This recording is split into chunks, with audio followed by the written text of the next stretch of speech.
वक्त का सफर अनोखा होता है। एक बार तो अपने ऊपर से ही विश्वास उठ जाता है, जब तक खुद पर न गुजरे एहसास और जज्बात मजाक ही लगते हैं। फिक्र तब भी नहीं रखना आप, क्योंकि सूर्य और चंद्र ने भी अपना ग्रहण झेला है।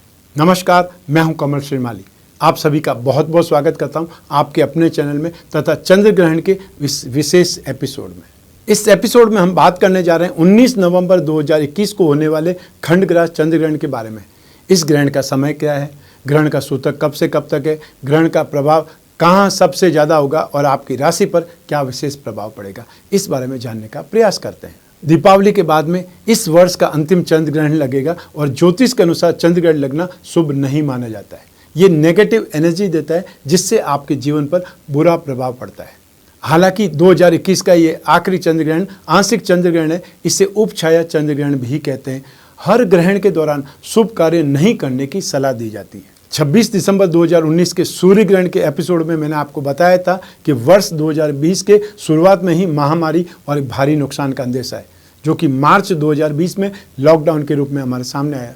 तब भी आपको सच बताया था और इस बार भी सच ही बताने वाला हूँ। चाहे आपको डर लगे या आप उसे नेगेटिव समझो, पूरे सच को नकारा नहीं जा सकता। और पॉजिटिव सुनने के लिए बहुत सारे और चैनल होंगे, पर जिसको ज्योतिष की समझ है और भविष्य को जानने की ललक है, उसके ये चैनल हमेशा प्रयास करता रहेगा। वर्ष 2021 का दूसरा चंद्र ग्रहण है और 2021 का तीसरा ग्रहण है 19 नवंबर 2021 कार्तिक शुक्ल पक्ष पूर्णिमा के दिन लगने जा रहा है। यह खंडग्रास चंद्र ग्रहण होगा। इस ग्रहण का सर्वाधिक प्रभाव वृषभ राशि और कृतिका नक्षत्र पर पड़ेगा। इसके अलावा मेष, कन्या, तुला और धनु राशि पर भी चंद्र ग्रहण का प्रभाव रहेगा। शास्त्रों के अनुसार ग्रहण काल एक अशुभ समय अवधि होती है। इसमें लगने वाला सूतक का विचार कई कार्यों के लिए किया जाता है। इसके पश्चात में 4 दिसंबर को खग्रास सूर्य ग्रहण भी घटित होने वाला है। ये वर्ष का अंतिम ग्रहण होगा। ज्योतिष गणनाओं के अनुसार इस बार पड़ने वाले चंद्र ग्रहण का सबसे अधिक प्रभाव वृषभ राशि और कृतिका नक्षत्र पर पड़ने वाला है, ये मैंने अभी बताया। और चंद्र ग्रहण के दौरान वृषभ राशि और कृतिका नक्षत्र के लोगों को इस दिन विशेष सावधानी बरतने की आवश्यकता है, दान धर्म करने की आवश्यकता है, या जो पूजा पाठ आप कर सकते हैं ग्रहण से संबंधित वो जरूर करने चाहिए। अब ये बात है जानकारी की कि ये चंद्र ग्रहण होते हैं कितने प्रकार के। तो चंद्र ग्रहण 3 प्रकार के होते हैं। एक होता है पूर्ण चंद्र ग्रहण। इस दौरान सूर्य और चंद्रमा के बीच में पृथ्वी परिक्रमा करते हुए आ जाती है, जिससे चांद पूरी तरह से ढक जाता है। इस दौरान चांद गुलाबी रंग का दिखाई देता है। इसे सुपर ब्लड मून भी कहा जाता है। दूसरा होता है आंशिक चंद्र ग्रहण। इस दौरान पृथ्वी चंद्रमा के कुछ भाग को ही ढक पाती है और चांद पूरी तरह से पृथ्वी के पीछे नहीं छुप पाता है। इसे ही आंशिक चंद्र ग्रहण कहते हैं। और तीसरा होता है उपछाया चंद्र ग्रहण, जो तब होता है जब सूर्य और चंद्रमा के बीच पृथ्वी उस समय आती है जब सूर्य, चंद्रमा और पृथ्वी एक सीधी रेखा में नहीं होते। इस दौरान पृथ्वी के बाहरी हिस्से की छाया चांद पर पड़ती है, चंद्रमा पर होती है, जिससे उपछाया या जिसे पिनम्बरा भी कहते हैं। इस स्थिति में चंद्रमा पर कुछ धुंधली सी आकृति नजर आती है।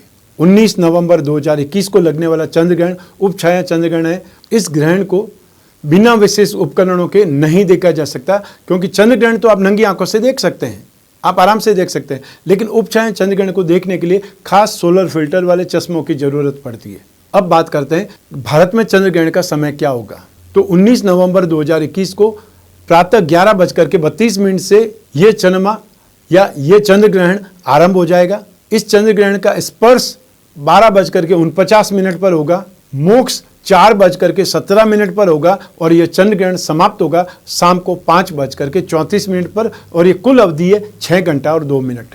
उपछाया चंद्र ग्रहण होने के कारण यहाँ पर ग्रहण का सूतक काल मान्य नहीं होगा। सूतक काल ग्रहण की वह समय अवधि होती है जिसमें शुभ कार्यों को नहीं किया जाता है। चंद्र ग्रहण में सूतक काल ग्रहण लगने से 9 घंटे पहले लग जाता है, जो ग्रहण समाप्त होने के साथ में ही खत्म हो जाता है। जो लोग पृथ्वी पर पड़ने वाले हर ग्रहण को मानते हैं, उन्हें सूतक को भारत में रात 2 बजे से मानना चाहिए।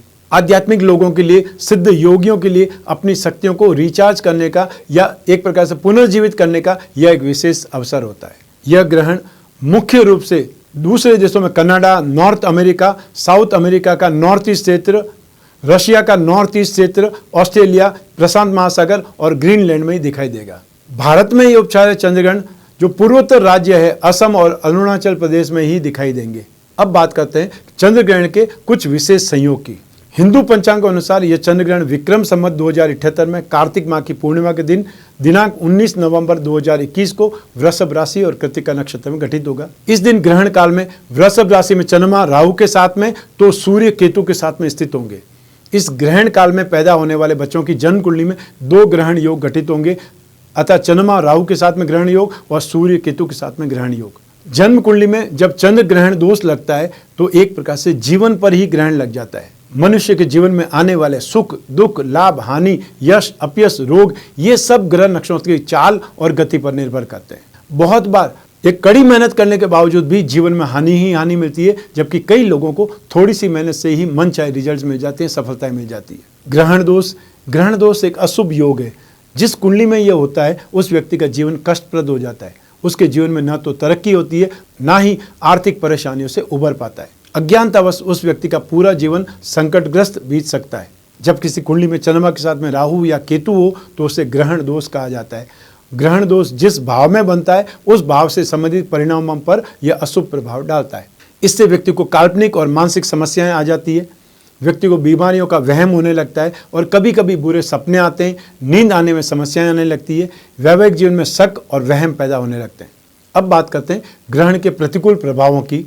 वृषभ राशि और कृत्तिका नक्षत्र जिनका भी है उनको तो ये उपाय करने ही चाहिए, क्योंकि इस धरती पर आप कहीं पर भी रहते हो असर धरती पर होगा। जैसे कि ग्रहों का असर आप कोई भी कंट्री में रह रहे हैं वहां पर भी होगा, भारत में भी होगा, तो इस ग्रहण का असर भी एक प्रकार से इस पृथ्वी पर होने वाला है। इसलिए आप वृषभ राशि और कृत्तिका नक्षत्र को तो उपाय जरूर करने चाहिए।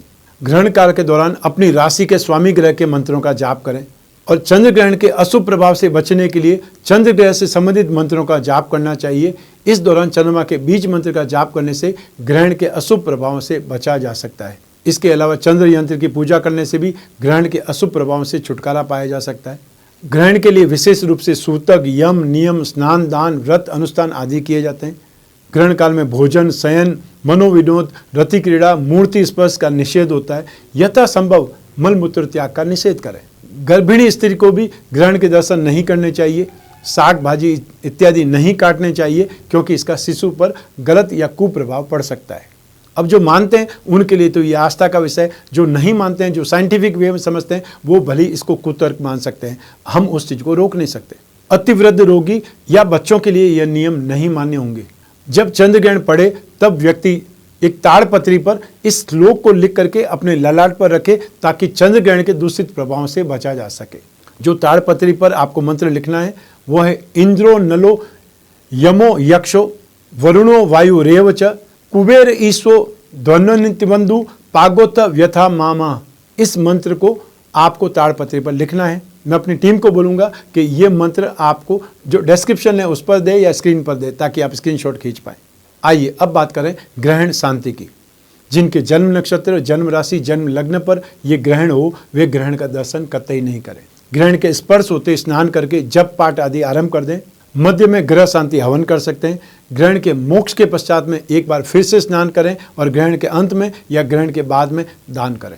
अब ये जो ग्रहण है कृत्तिका नक्षत्र में घटित होने वाला है और जो कृत्तिका नक्षत्र के स्वामी हैं सूर्यदेव, इसलिए आपको सोना गाय घी चंदन गुग्गल जूही तिल जौ लड्डू या उड़द इसका का या इसमें से जिन चीज़ों का आप अफोर्ड कर सकते हैं उन चीज़ों का दान करिए, या कोई भी एक चीज़ का दान कर सकते हैं। यह चंद्र ग्रहण वृषभ राशि में घटित हो रहा है, इसलिए वृषभ राशि के स्वामी है चंद्रमा। इसलिए चावल कपूर मोती सफ़ेद कपड़ा सफ़ेद चंदन सफ़ेद पुष्प सफ़ेद बैल चांदी शंख घी से भरा पात्र मिश्री शक्कर दूध दही या कोई टोकरी, इन सभी वस्तुओं का या इन सभी में से जो भी वस्तु अवेलेबल हो उसका आपको दान करना चाहिए। ग्रहण के बाद में जो दान लेने आते हैं उनको, और या फिर आसपास जो भी ज़रूरतमंद हो उनको। यह चंद्र ग्रहण है, इसलिए चंद्र ग्रहण काल समाप्त होने के बाद में किसी ज़रूरतमंद को चावल का दान अवश्य करें, चाहे आपकी राशि कोई भी हो। ग्रहण काल में कौन से काम नहीं किए जाते हैं? ग्रहण काल का सूतक भले ही भारत में मान्य हो या ना हो, लेकिन ग्रहण का प्रभाव समूची सृष्टि पर एक साथ में पड़ता है। इसलिए ग्रहण काल में कुछ चीज़ों की मनाही है। ग्रहण काल में भोजन करना, कुछ पीना या तेज आवाज़ में बोलना, शुभ कार्य मांगलिक कार्य आदि नहीं किए जाते हैं। इस अवधि में गर्भवती महिलाओं को भी घर से बाहर नहीं निकलना चाहिए।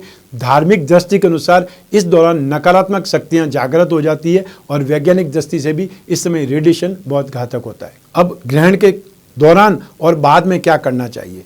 तो ग्रहण की अवधि के समय खाने पीने की वस्तुओं में तुलसी के पत्तों को रख देना चाहिए, जिसको हम फेंक नहीं सकते हैं। ग्रहण के समय स्नान ना करें, लेकिन समाप्त होने पर अवश्य स्नान करें, इससे शुद्धिकरण हो जाता है।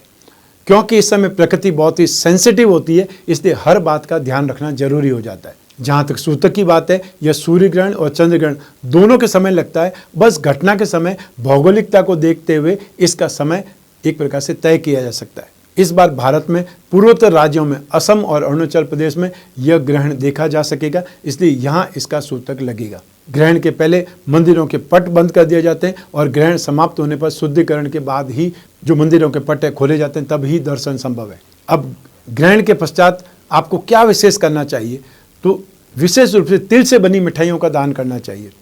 अगर आप काफ़ी समय से संपत्ति संबंधित विवाद में उलझे हुए हैं तो ग्रहण के बाद में सबसे पहले स्नान करें, फिर तिल से बनी मिठाइयों का दान करें। इसके लिए आप तिल के लड्डू या तिल की गुड़ बर्फ़ी या तिल का आटा और या फिर तिल और मूंगफली की बर्फ़ी या और कोई व्यंजन जो आपको समझ में आ जाए, जो सफ़ेद या काले या भूरे तिल से बने हो, रंग का यहाँ पे इंपॉर्टेंस नहीं है, सिर्फ और इम्पोर्टेंस है वो तिल की। लंबे समय से आर्थिक परेशानियों से घिरे हैं तो ग्रहण के पश्चात स्नान करें। स्नान के बाद में रस वाली मिठाई का दान करना चाहिए, चाहे तो रसगुल्ले या अंगूरी पेठा का आप दान कर सकते हैं, रसमलाई का दान कर सकते हैं, जो भी आपके समझ में आए। अगर घर में हमेशा कोई न कोई बीमार रहता है या घर का कोई सदस्य लंबे समय से बीमार है तो इसके लिए ग्रहण के बाद में एक घी से भरे कटोरे में एक चांदी का टुकड़ा छोटा सा डाल करके उसमें उस मरीज की छाया को दिखा करके उसका दान कर दीजिए।